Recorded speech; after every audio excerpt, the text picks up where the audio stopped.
The word cult often stirs images of manipulation, control, and blind devotion. Yet historically, the term was far more neutral. In sociological terms, a cult was simply a small, newly formed religious movement centered on a charismatic leader or revelation.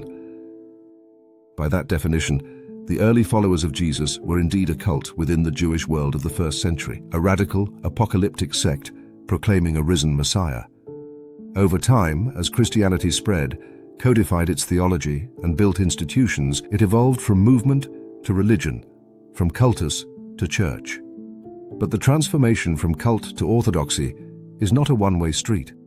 Within the vast structure of Christian denominations, there can still exist currents that mirror the same psychological mechanisms that once defined small cultic groups.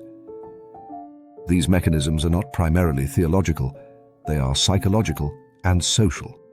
A group becomes cult-like when spiritual authority hardens into absolute control, when questioning is viewed as rebellion, and when obedience is equated with salvation.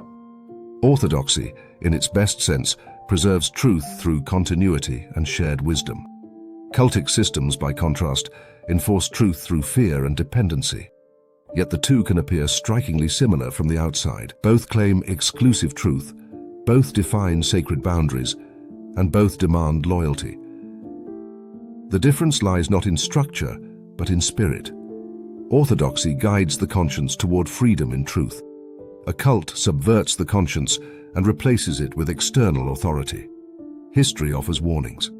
In the early centuries, ascetic and apocalyptic sects like the Montanists blurred the line between charismatic revelation and authoritarian control.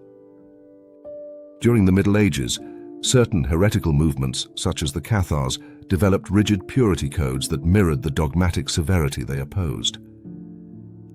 Even within mainstream structures, moments of cultic overreach appeared, whether in theocratic states like Calvin's Geneva or during inquisitorial excesses that demanded obedience at the cost of conscience. The pattern continued into the modern era. Some Protestant denominations became dominated by personality-driven pastors who blurred spiritual guidance with emotional or financial control. In the 20th century, movements such as Jim Jones's People's Temple or David Koresh's Branch Davidians illustrated how Christian imagery and scripture could be repurposed to justify totalistic domination. Even today, certain authoritarian churches, whether fundamentalist or charismatic, still operate on the same dynamic: fear masquerading as faith. The challenge, then, is not simply to avoid cults, but to remain vigilant within one's own tradition. For even a cathedral can become a cage when faith ceases to liberate the soul and begins to bind it. True Christianity, at its heart, aims not to manufacture conformity, but to awaken conscience, to form individuals who can stand freely before God. Whenever that freedom is replaced by control, the spirit of religion gives way to the psychology of the cult.